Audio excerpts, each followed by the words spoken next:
Mapaere, tubig at lupa man, ready sumabak ang mga pulis sa Metro Manila. Ayun nga lang, sa practice pa lang kanina, may sumablay na. Ikwento mo, Gerald Garcia. Paglapag ng helicopter, kanya-kanyang talo ng mga pulis at kaagad na pumorma para sa bakbakan. Ang helicopter namang ito habang nasa ere ay mabilis na ibinaba ang mga lubid at sunod-sunod nang nagbabaan ang iba pang mga sakay. Parang eksena sa pelikula, pero ang maaksyong eksenang ito ay parte ng heliborne training na isinagawa ng NCRPO para sa mahigit 100 pulis na sakop ng Regional Public Safety Division. Physically fit yung ating pulis, kaya continuous na yung training natin. Yung mga medyo wala na sa edad, nilalagay natin sa opisina. Isa sa mga sumabak sa training si PO1 Lalaine Talagtag, nakasama sa 16 na babaeng pulis sa grupong ito. Kung anong ginagawa ng malalaki, yun na rin ang ginagawa namin. Walang exemption. Sa gitna naman ng pagsasanay, isang pulis ang nawala ng kontrol sa pagkarapel at napilayan sa paa. Kaagad naman siyang binigyan ng first aid ng nakastandby na ambulansya sa lugar. Bukod sa heliborne, nagsagawa rin ng ground at water training ang mga pulis. Nakatakda silang graduate sa susunod na linggo. Target ng NCRPO na mga pag-train ng mahigit sa 1,000 pulis ngayong taon. Ang bilang na ito raw ay malaking bagay na para mas lalong mapalakas ang kanilang hanay. Gerard Garcia, News 5.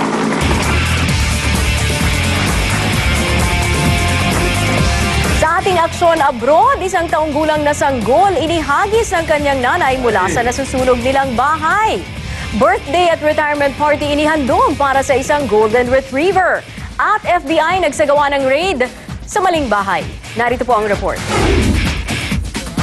Sa Cleveland, sa Estados Unidos, inihagis palabas ng bahay ng isang ina ang kanyang mahigit 1 taong gulang na sanggol para mailigtas sa sunog. Himala namang may nakasalo sa baby. Maya-maya, sumunod namang tumalon ang kanyang mommy na si Tiffany Lawson kahit pa nag-aapoy ang kanyang damit. Ang kasintahan daw ni Tiffany ang nagpasimula ng sunog dahil sa away sa renta. Sa US pa rin, isang birthday party ang idinaos para sa isang magre-retire na aso sa Pennsylvania. Tapos na kasi ang 10 taong pagiging kaibigan at kalaro ng Golden Retriever na si Kobe sa mga batang may sakit na autism. Nasa 12 hanggang 15 taon lang kasi ang average na buhay ng isang aso. Sa Massachusetts, nawaw mali ang mga tauhan ng FBI sa isinagawang raid sa isang apartment dito. Sa halip na ang target na apartment, ang na-raid nila ay ang katabing pinto.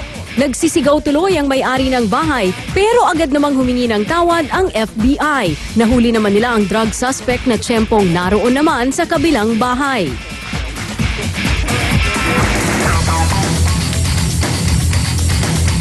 Sana nahuli yung suspect at biniyari yung pintuan. Nahuli naman. Comatose pa rin sa FEU Medical Center ang boksingerong si Carlo Maquinto. Kanina nga, dumayo pa sa ospital ang faith healer mula sa Camarines Norte na si Fidel Era para magpresentang gamutin si Maquinto. At nang makita raw niya ang kondisyon ng boksingero, tanging panalangin na lang daw ang makapagpapabuti dito. Nakomatose si Maquinto matapos mapuruhan ng kanyang kalabang si Mark Joseph Costa sa Caloocan noong Sabado. Hindi mo lang, medyo marami pang... Alamin naman po natin ang magiging lagay ng panahon bukas mula kay Manu Sandejas.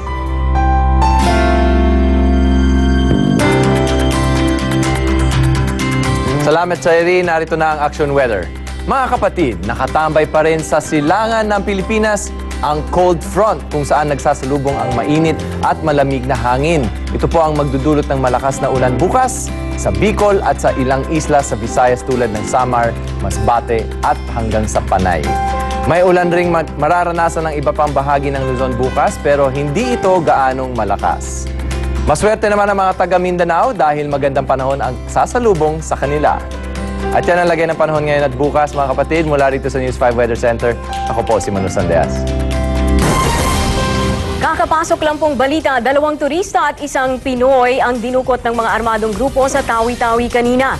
Ayon sa Tawi-Tawi Provincial PNP, nagkukuha ng mga litrato ang Dutch at Swiss nationals kasama ang kanilang tour guide sa bayan ng Panglima, Sugala nang salakayin sila ng 5 lalaking sakay ng isang bangka. Hindi raw sila nagawang tulungan ng mga kasamang pulis at konsehal dahil wala silang dalang armas. Patuloy ang paghahanap ng mga otoridad sa mga biktima. Pero sa Twitter, trending po ang salitang tawi-tawi pero hindi dahil sa anumang good news kung hindi dahil nga sa pangingidnap na nangyari nito.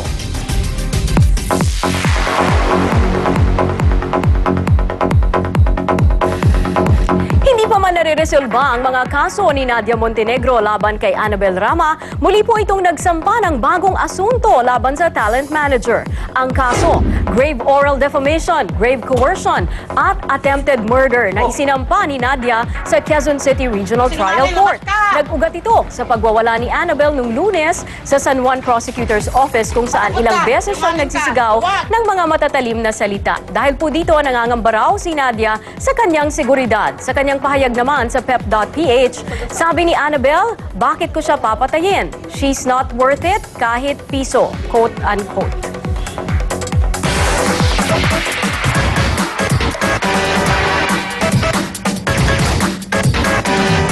Para naman po sa wow video natin ngayong gabi, daig pa na isang sheepdog ang astig na kuneho na ito mula sa Sweden. Panoorin niyo po ito. Ayan, kahit mas malaki kasi ang mga tupa, takot na takot ang mga ito sa rabbit at si Champis. May pangalan talaga, Cherry.